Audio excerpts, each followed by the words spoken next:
आज का हमारा टॉपिक है गॉस की प्रमेय के अनुप्रयोग। पिछली क्लास में हमने गॉस की प्रमेय के अनुप्रयोग पढ़े, मतलब जो है गॉस की प्रमेय पढ़ी थी। उस गॉस की प्रमेय हमने बताया था कोई भी अगर बंद पृष्ठ है तो बंद पृष्ठ से होकर जो भी वैद्युत फ्लक्स गुजरेगा वो वैद्युत फ्लक्स उसमें जितना आवेश उपस्थित होगा उसका 1/ε0 गुना होगा। ये है गॉस की प्रमेय। इस गॉस की प्रमेय के हमें अनुप्रयोग पढ़ना है। इस गॉस की प्रमेय के अनुप्रयोग का जो पहला डेरिवेशन हमारा रहेगा वो है अनंत लंबाई के एक समान आवेशित सीधे तार के निकट वैद्युत क्षेत्र की तीव्रता। पहला डेरिवेशन रहेगा हमारा अनंत लंबाई के रेखीय सीधे धारावाही चालक तार के निकट वैद्युत क्षेत्र की तीव्रता। तो सबसे पहले हम तार बनाएंगे। सबसे पहले हम क्या बनाएंगे? तार बनाएंगे। आवेशित है उसको आवेश देंगे। तो यहाँ पे ये हमने एक तार मान लिया है। यहाँ पे ये हमने क्या माना? एक तार मान लिया है और इस तार को हमें आवेश देना है। ये तार जो है वो कैसा है? आवेशित तार है। तो यहाँ पे ये हमने मान लिया एक समान रूप से आवेशित सीधा तार है ये। ठीक, एक तार मान लिया हमने। अब यहाँ पे ये तार जो एक समान रूप से आवेशित है तो इस तार को प्लस क्यू आवेश दिया गया। कोई भी आवेश दे सकते हैं हम, प्लस क्यू से भी डेरिवेशन कर सकते हैं, माइनस क्यू से भी डेरिवेशन कर सकते हैं। हमने मान लिया इस तार को हमने प्लस क्यू आवेश दिया है। जब इस तार को प्लस क्यू आवेश देंगे तो ये आवेश जो है इसकी संपूर्ण लंबाई पर क्या हो जाएगा? एक समान रूप से वितरित हो जाएगा। जब इसको आवेश देंगे तो ये आवेश इसकी संपूर्ण लंबाई पर एक समान रूप से वितरित हो जाएगा। समझ में आया कि नहीं आया? जो तार यहाँ पे दिया गया, जो बोला गया वो चीज हमने बना दी है। एक तार है अनंत लंबाई का रेखीय धारावाही चालक तार है, उसको आवेशित है। तो आवेशित है तो यहाँ पे आवेश दे दिया। इसके निकट हमें क्या ज्ञात करनी है? वैद्युत क्षेत्र की तीव्रता। तो यहाँ पे हम मान लेंगे इस वाले तार से स्मॉल आर दूरी पर, इस वाले तार से कितनी दूरी पर? इस वाले तार से स्मॉल आर दूरी पर, कोई भी दूरी ले सकते हैं हम, आर ले सकते हैं, कैपिटल आर ले सकते हैं, स्मॉल आर ले सकते हैं। तो हमने मान लिया इस तार से स्मॉल आर दूरी पर कोई बिंदु है। इस तार से कितनी दूरी पर कोई बिंदु है? ये स्मॉल आर दूरी पर यहाँ पे कोई बिंदु है। इस बिंदु पर हमें क्या ज्ञात करनी है? वैद्युत क्षेत्र की तीव्रता ज्ञात करनी है। और यहाँ पे हमें अनुप्रयोग किसका करना है? गॉस की प्रमेय का अनुप्रयोग करना है। तो गॉस की प्रमेय जो होती है वो बंद पृष्ठ के लिए ही लागू होती है। तो सबसे पहले इसे हम क्या बनाएंगे? बंद पृष्ठ बनाएंगे। इस चीज को हम क्या बनाएंगे? सबसे पहले एक बंद पृष्ठ बनाएंगे। ये लंबाई के आकार में तार है तो इस वजह से यहाँ पे बेलन बना लेंगे। यहाँ पे क्या बना लेंगे? एक बेलनाकार पृष्ठ बना लेंगे। ठीक, तो यहाँ पे एक बेलनाकार हम पृष्ठ बना देंगे। यहाँ पे एक बेलनाकार पृष्ठ की हम रचना करेंगे। यहाँ पे किसकी रचना करेंगे? एक बेलनाकार पृष्ठ की यहाँ पे रचना करेंगे। यहाँ पे हम एक बेलनाकार पृष्ठ की रचना कर रहे हैं। ये देखो, ये यहाँ पे कितनी त्रिज्या का? आर त्रिज्या के बेलनाकार पृष्ठ बनाएंगे। समझ में आया? ये है यहाँ पे, और इतनी दूरी यहाँ पे ले लेंगे ऐसे करके। एक हम बेलन बनाएंगे। बेलन हमने क्यों बनाया है? क्योंकि हमें मालूम है कि जो गॉस की प्रमेय है वो बंद पृष्ठ के लिए लागू होती है, तो हम बंद पृष्ठ बनाया। और ये बंद पृष्ठ बेलनाकार ही क्यों बनाया? क्योंकि यहाँ पे हमारे पास तार है, लंबा है, तो उस लंबाई के अनुसार हम एक बेलन बनाएंगे। कितनी त्रिज्या का बेलन बनाएंगे? जितने हमें मान लिया यहाँ पे आर दूरी पर अगर वैद्युत क्षेत्र की तीव्रता ज्ञात करनी है तो हम आर दूरी का जो है हम क्या बनाएंगे? बेलन बनाएंगे। तो यहाँ पे हम एक बेलन की रचना कर लिए। ये हमने क्या बना दिया? यहाँ पे एक बेलन बना दिया ऐसे करके, एक बेलनाकार पृष्ठ बना दिया। क्यों बना दिया? क्योंकि जो है वैद्युत क्षेत्र की तीव्रता हमें ज्ञात करनी है वो गॉस की प्रमेय से। तो यहाँ पे हमने मान लिया बिंदु P है। यहाँ पे हमने जो बिंदु माना है वो बिंदु क्या माना? हमने बिंदु P मान लिया। ये हो जाएगा यहाँ पे बेलन। अब हमें करना क्या है? इसकी लंबाई हम मान लेंगे कितनी है इस बेलन की। यहाँ पे जो लंबाई मानेंगे इस तार की, वो लंबाई हमने मान ली L है। ये जो तार की जो लंबाई ली है वो हमने मान ली इस तार की लंबाई है L। समझ में आया? अब हम करेंगे क्या इसमें? बस एक पॉइंट याद रखना है कि जब भी हम क्या नाम गॉस की प्रमेय सिद्ध करें तो जो भी हम बंद पृष्ठ बनाएंगे उस बंद पृष्ठ से होकर गुजरने वाला वैद्युत फ्लक्स निकालना है। इस पूरे बंद पृष्ठ से होकर गुजरने वाला क्या निकालना है? वैद्युत फ्लक्स निकालना है। और वैद्युत फ्लक्स को हम छोटे छोटे भागों में निकालेंगे। वैद्युत फ्लक्स किस किस भाग से यहां से गुजरेगा? वैद्युत फ्लक्स यहां से इसके नीचे वाले सिरे से गुजरेगा, यहां से गुजरेगा, वक्र पृष्ठ से होकर गुजरेगा। समझ में आया? तो हम इसके इस वाले सिरे से होकर गुजरने वाला वैद्युत फ्लक्स निकालेंगे यहां से, इस वाले पृष्ठ से, यानी कि इसके इस वाले सिरे से होकर गुजरने वाला वैद्युत फ्लक्स निकालेंगे, इस वाले सिरे से होकर गुजरने वाला वैद्युत फ्लक्स निकालेंगे, और इसके वक्र पृष्ठ से होकर गुजरने वाला वैद्युत फ्लक्स निकालेंगे। समझा। इस पूरे गॉस इस वाले पृष्ठ को जो भी हमने बेलन बनाया है इसे बोला जाता है काल्पनिक पृष्ठ, और इस काल्पनिक पृष्ठ का नाम है गॉसियन पृष्ठ बोलते हैं इसको। तो हम इससे होकर गुजरने वाला वैद्युत फ्लक्स निकालेंगे। तो वैद्युत फ्लक्स कैसे आएगा, यहां से होकर गुजरने वाला वैद्युत फ्लक्स निकालेंगे, मतलब 3 जगह से होकर वैद्युत फ्लक्स गुजरेगा। यहाँ पे ऐसे बेलन टाइप बना है, तो यहां से वैद्युत फ्लक्स गुजरेगा, यहां से वैद्युत फ्लक्स गुजरेगा, यहां से वैद्युत फ्लक्स गुजरेगा। तो जब भी हम गॉस की प्रमेय सिद्ध करेंगे तो एक क्या नाम, सिर्फ जो भी पृष्ठ आएगा बन के उससे होकर गुजरने वाला टोटल वैद्युत फ्लक्स निकालना है। तो टोटल वैद्युत फ्लक्स निकालने के लिए हम पहले सूक्ष्म के लिए वैद्युत फ्लक्स निकालेंगे, सूक्ष्म क्षेत्रफल से होकर गुजरने वाला वैद्युत फ्लक्स, फिर संपूर्ण पृष्ठ से होकर गुजरने वाला वैद्युत फ्लक्स ज्ञात करेंगे। ठीक है, यहाँ पे अब हम दिशा निकालेंगे। यहाँ पे क्या निकालेंगे, दिशा। यहाँ पे हमने मान लिया सूक्ष्म क्षेत्रफल है, यहाँ पे हमने इसके वक्र पृष्ठ पर क्या मान लिया, सूक्ष्म क्षेत्रफल। तो यहाँ पे सूक्ष्म क्षेत्रफल की जो दिशा होगी वो किधर होगी, ऊपर की ओर होगी। हमने बताया था क्षेत्रफल जो होता है उसकी दिशा किधर होती है, पृष्ठ से लंबवत ऊपर की ओर। यहाँ वाले की दिशा ऊपर, यहाँ वाले की दिशा नीचे, और यहाँ वाले की दिशा इधर। अगर इधर वाले निकालेंगे तो इधर। तो यहाँ पे जो क्षेत्रफल है डेल्टा ए, इसकी दिशा किधर हो जाएगी, इस डेल्टा ए की दिशा हो जाएगी ऊपर की ओर। यहाँ पे जो क्षेत्रफल है इसकी दिशा किधर हो जाएगी, इस डेल्टा ए की दिशा हो जाएगी नीचे की ओर। और यहाँ पे जो ये वाला क्षेत्रफल है इसकी दिशा हो जाएगी इधर की ओर, ये हो जाएगा यहाँ पे डेल्टा ए की दिशा। ई की दिशा निकालेंगे तो ई की दिशा हमेशा हमें मालूम है धनावेश से दूर होती है। तो यहाँ पे ई की दिशा निकालेंगे तो धनावेश से दूर हो जाएगी, ये हो जाएगी ई की दिशा। यहाँ पे भी ई की दिशा इधर हो जाएगी, तो ये हो जाएगी ई की दिशा इधर। यहाँ पे ये किसकी दिशा हो जाएगी, ई की दिशा इधर हो जाएगी। यहाँ पे अगर ई की बात करें तो ई की दिशा इधर हो जाएगी यहाँ पे। तो यहाँ पे थीटा बराबर ई और ए के बीच जो थीटा आएगा वो कितने अंश आएगा, वो आ जाएगा यहाँ पे 90 अंश। यहाँ पे थीटा बराबर कितने अंश आएगा, 90 अंश आ जाएगा। और अगर हम ऊपर वाले सिरे पर बात करें तो यहाँ पे भी थीटा बराबर ई और ए के बीच का कितने अंश आ जाएगा, 90 अंश। यहाँ पे ए की दिशा में है तो थीटा बराबर कितने अंश आएगा, 0 अंश आएगा। यहाँ पे थीटा बराबर कितने अंश आएगा, 0 अंश आएगा। अब हम सबसे पहले इसके सिरे से होकर गुजरने वाला वैद्युत फ्लक्स निकालें। इनके सिरों से होकर गुजरने वाला वैद्युत फ्लक्स निकालेंगे, वक्र पृष्ठ से होकर गुजरने वाला वैद्युत फ्लक्स निकालेंगे, और उस वैद्युत फ्लक्स को हम क्या कर देंगे, उस वैद्युत फ्लक्स को टोटल जोड़ देंगे। तो हम सबसे पहले सिरों से होकर गुजरने वाला निकालेंगे। यहाँ पे लिखेंगे वेलन के दोनों सिरों से होकर, वेलन की, या पहले हिंदी लिख देंगे माना कोई, पहले इसकी हिंदी लिखेंगे माना कोई एल लंबाई का चालक तार, माना कोई एल लंबाई का चालक तार जिसको प्लस क्यू आवेश देने पर, जिसको प्लस क्यू आवेश, प्लस क्यू आवेश देने पर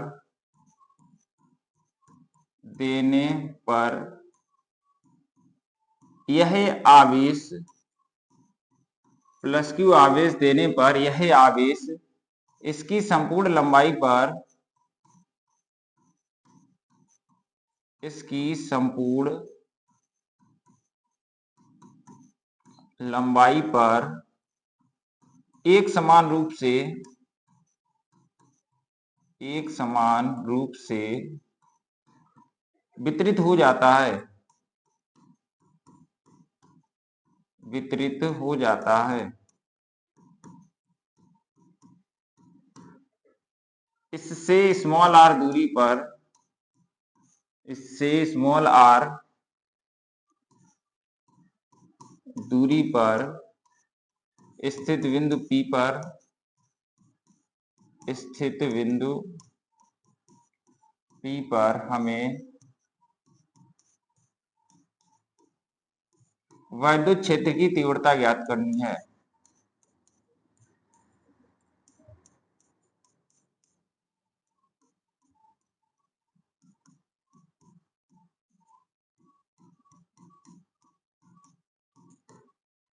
क्या ज्ञात करनी है, वैद्युत क्षेत्र की तीव्रता ज्ञात करनी है। तो वैद्युत क्षेत्र की तीव्रता ज्ञात करने के लिए हमने क्या बनाया, आर त्रिज्या का एक काल्पनिक बेलन बनाते हैं। इसके लिए तार के चारों ओर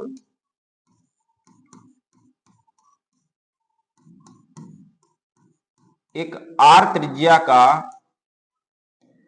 एक आर त्रिज्या का काल्पनिक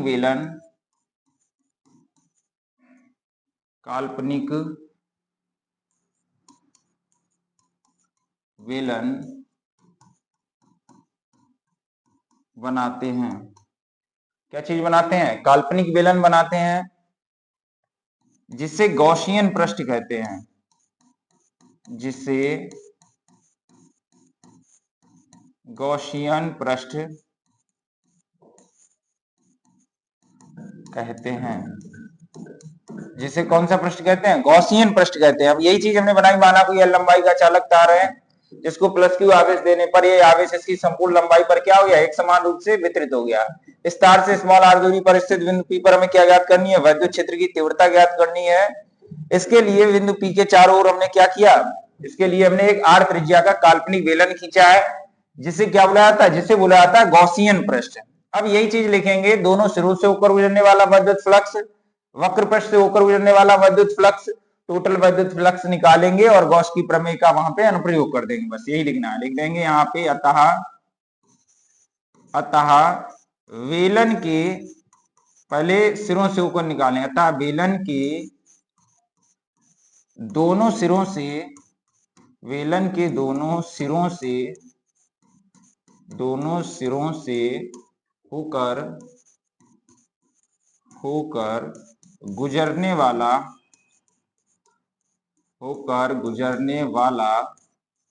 विद्युत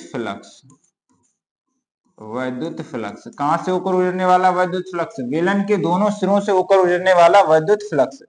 तो जो दोनों सिरों से होकर विद्युत फ्लक्स गुजरेगा उसे हम प्रस्तुत करेंगे फाई ई से। किससे प्रस्तुत करेंगे? दोनों सिरों से होकर गुजरने वाला विद्युत फ्लक्स। दोनों सिरों से होकर गुजरने वाला विद्युत फ्लक्स, वेलन के दोनों सिरों पर उपस्थित सूक्ष्म क्षेत्रफल लिख देंगे। यहाँ पे पहले सूक्ष्म क्षेत्रफल से लिखेंगे, वेलन के दोनों सिरों से होकर, वेलन के दोनों सिरों के सूक्ष्म क्षेत्रफल से, ऐसे लिखेंगे, वेलन के दोनों सिरों के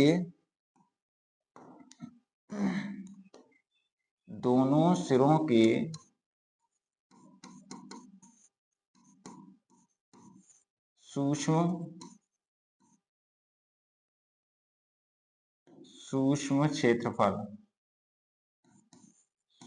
क्षेत्रफल से गुजरने वाला विद्युत फ्लक्स। सूक्ष्म क्षेत्रफल से होकर गुजरने वाला विद्युत फ्लक्स जो आएगा वो कैसा आएगा? वो सूक्ष्म आएगा।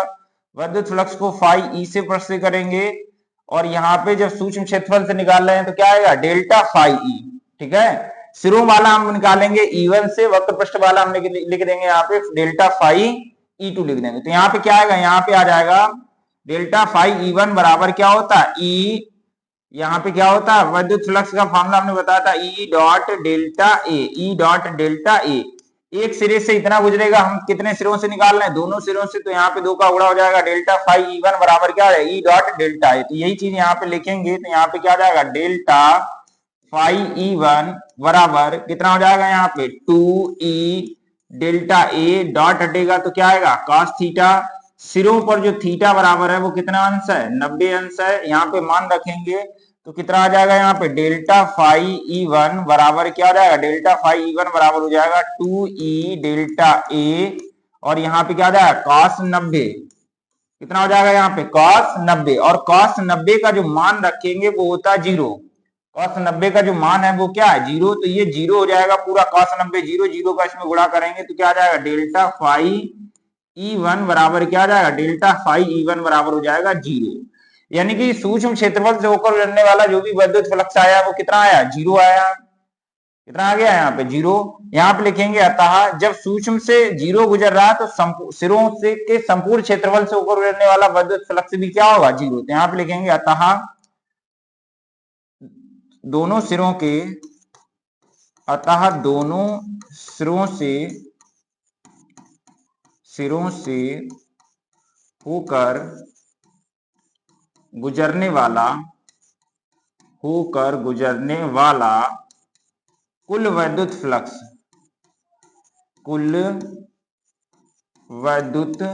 फ्लक्स जब सूक्ष्म क्षेत्रफल से 0 आया है तो संपूर्ण क्षेत्रफल से भी क्या आएगा, 0 आएगा। तो उसमें यहाँ पे डेल्टा हट जाएगा, तो डेल्टा फाई E1 बराबर क्या हो जाएगा, 0।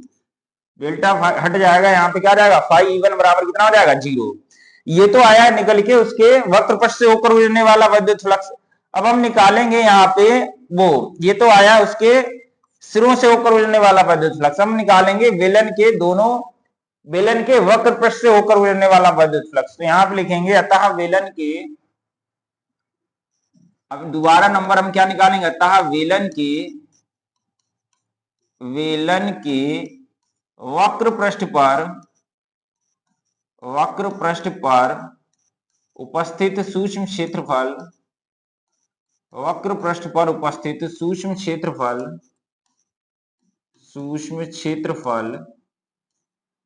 डेल्टा ए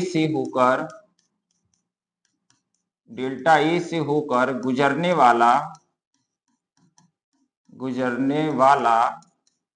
वैद्युत फ्लक्स,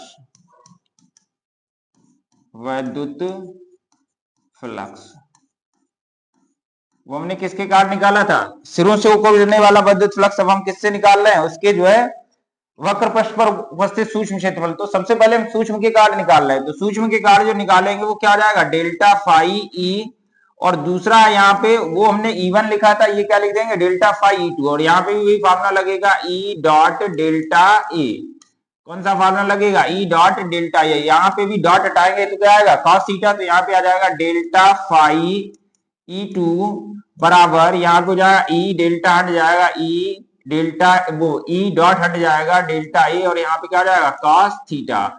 हमें मालूम है वक्र पृष्ठ पर थीटा बराबर कितने अंश है, 0 अंश है वक्र पृष्ठ पर थीटा बराबर। तो यही मान लिखेंगे, तो यहाँ पे हो जाएगा डेल्टा फाई E2 बराबर कितना हो जाएगा, डेल्टा फाई E2 बराबर हो जाएगा ई डेल्टा ए, और यहाँ पे हो जाएगा कॉस 0। कॉस 0 का मान 1 हो जाएगा, तो डेल्टा फाई E2 बराबर क्या हो जाएगा, डेल्टा फाई E2 बराबर कितना हो जाएगा, ई डेल्टा ए।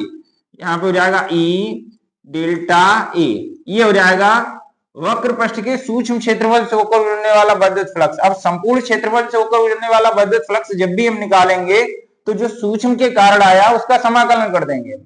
जो भी सूक्ष्म के कारण आएगा अगर हम उसका समाकलन कर देंगे तो वो किसके कारण आ जाएगा, संपूर्ण क्षेत्रफल के लिए आ जाएगा। समझ में आया।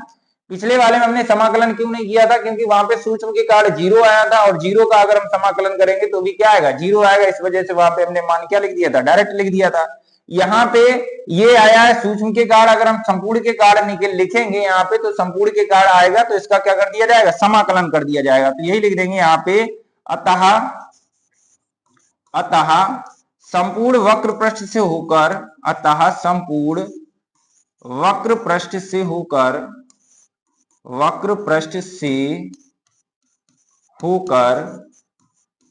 गुजरने वाला, संपूर्ण वक्र पृष्ठ से होकर गुजरने वाला वैद्युत फ्लक्स, किससे होकर गुजरने वाला वैद्युत फ्लक्स, संपूर्ण वक्र पृष्ठ से होकर गुजरने वाला वैद्युत फ्लक्स। बस यहाँ पे अगर हम संपूर्ण के कारण निकालेंगे तो यहाँ से क्या हट जाएगा, संपूर्ण के कारण हम निकालेंगे तो यहाँ पे डेल्टा हट जाएगा, तो यहाँ पे क्या बचेगा, फाई E2। और फाई E2 बराबर अगर हम लिखेंगे तो फाई E2 का जो मान आएगा वो कितना हो जाएगा, फाई E2 बराबर, यहाँ पे इस चीज का कर दिया जाएगा समाकलन, और यहाँ पे क्या हो जाएगा, ई डेल्टा ए। वंद पृष्ठ है तो वंद पृष्ठ यहाँ पे क्या लिख दिया जाएगा, क्लोज इंटीग्रेशन। ये हो जाएगा डेल्टा फाई 2। ये गोला हमने इस वजह से लगा दिया है क्योंकि जो भी हम समाकलन कर रहे हैं वो हम किसके लिए कर रहे हैं, वंद पृष्ठ के लिए कर रहे हैं। बस इसका हमें करना क्या है, समाकलन के अंदर वही चीज रखेंगे जो चीज बदल रही है, जो चीज नहीं बदल रही है वो हम बाहर लिख देंगे। ई का मान चाहे सूक्ष्म के लिए निकालें चाहे संपूर्ण के लिए निकालें, ई का मान वही रहेगा।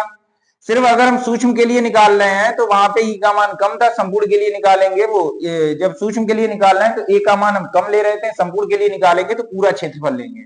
तो जो चीज बदल रही है वही समाकलन के अंदर रहेगी, बाकी चीजें जो है समाकलन से किधर आ जाएंगी, बाहर।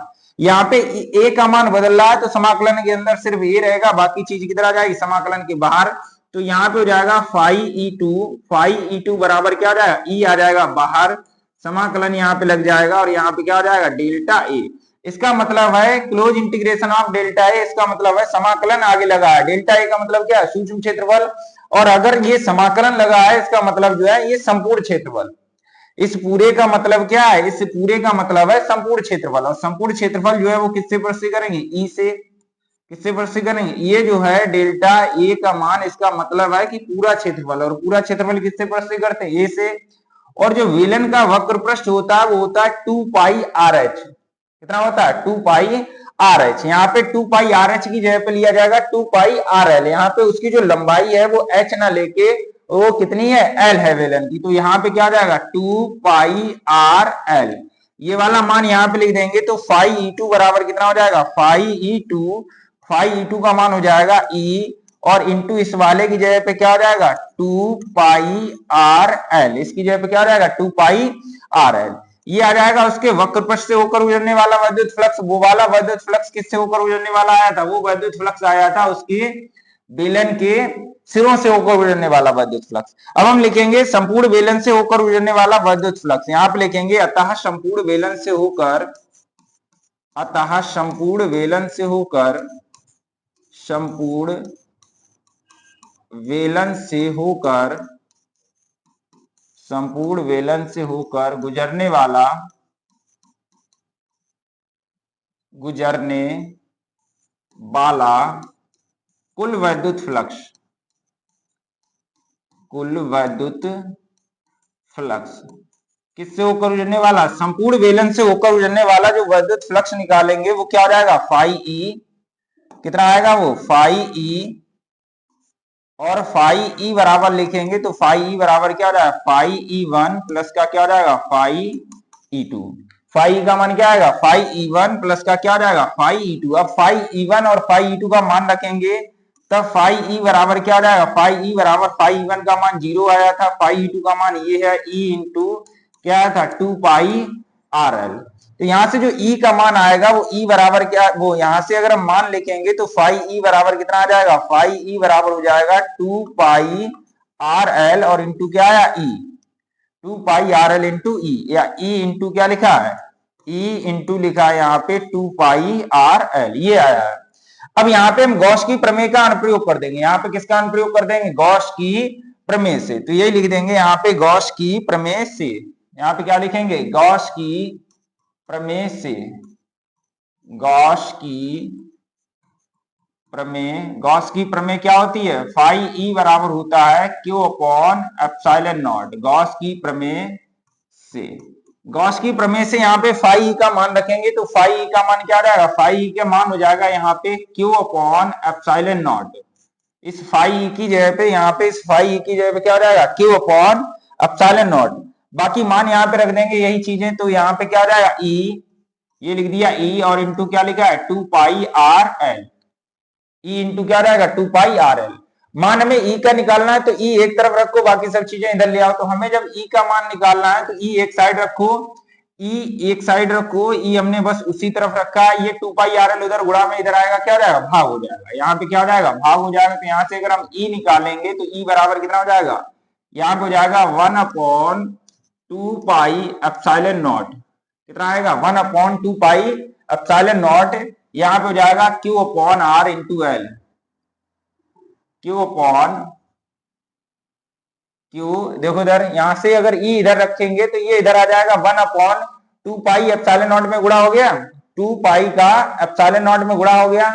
ऊपर क्या लिखा है क्यू, और क्यू अपॉन क्या बचेगा, r into l. Q upon क्या बचेगा, क्यू अपॉन बचेगा आर, और इंटू क्या बचेगा एल। ये आएगा ई का मान। ये मान किसका आया, ई का। समझ में आया। वहां से 2 पाई आर एल ले आए, 2 पाई आर एल यानी कि ये यहां से उठा के, ये 2 पाई आर एल जो यहां से उठा के एप्सिलॉन नॉट में गुणा कर दिया है। तो 2 पाई, देखो एप्सिलॉन नॉट में किसका गुणा कर दिया, 2 पाई आर एल का। बस एक चीज है, यहाँ पे हमें रेखीय आवेश घनत्व का मान लिख देना है। हम जानते हैं रेखीय आवेश घनत्व लैम्डा बराबर क्या होता है, हम जानते हैं कि जो लैम्डा बराबर होता है वो होता है क्यू अपॉन एल। तब यहां से अगर हम क्यू का मान निकालेंगे तब क्यू बराबर क्या हो जाएगा, लैम्डा इंटू एल। तब क्यू का मान क्या हो जाएगा, क्यू बराबर हो जाएगा लैम्डा इंटू एल। ये वाला मान यहां से रख देंगे तब ई बराबर क्या हो जाएगा, ई बराबर हो जाएगा यहां से 1 अपॉन 2 पाई एप्सिलॉन नॉट। ये लिख दिया है 1 upon 2 pi epsilon not. Q की जगह पे क्या लिख देंगे, क्यू की जगह पे लिख दिया लैम्डा इंटू एल, और अपॉन क्या है आर इंटू एल। इस वाले एल से ये एल कट जाएगा, तो यहां से जो ई बचेगा वो बचेगा 1 अपॉन 2 पाई एप्सिलॉन नॉट, यहाँ पे बचेगा लैम्डा अपॉन आर।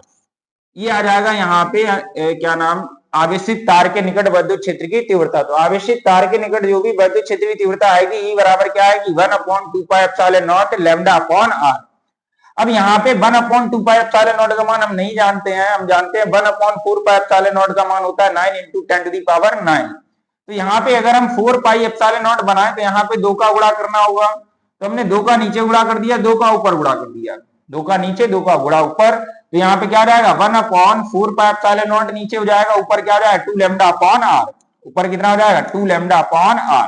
तो चाहे इसे इतना लिखने रहने दो, अथवा करके इसको हम ऐसे भी लिख सकते हैं 1 अपॉन, अथवा करके हम ऐसे लिख सकते हैं ई बराबर कितना हो जाएगा 1/4 पाई एप्सिलॉन नॉट, ऊपर हो जाएगा 2 लैम्डा, यहाँ पे 2 पाई था तो 4 पाई हो गया, ऊपर सिर्फ लैम्डा था तो क्या हो गया 2 लैम्डा हो गया, और अपॉन क्या हो रहा है आर। ये हो जाएगा यहाँ पे क्या नाम, एक समान आवेशित सीधे तार के निकट विद्युत क्षेत्र की तीव्रता। ये अनंत लंबाई के आवेशित एक समान आवेशित सीधे तार के निकट जो भी विद्युत क्षेत्र आएगा, इस तार के निकट बिंदु P पर जो भी विद्युत क्षेत्र आएगा उसका अगर हम मान निकालेंगे तो उसका मान कितना आएगा 1/4 pi epsilon nought 2 lambda upon r. ये हो गया, बाकी जो है अगला डेरिवेशन हम कल करेंगे। ठीक है, ये हमारा हो गया।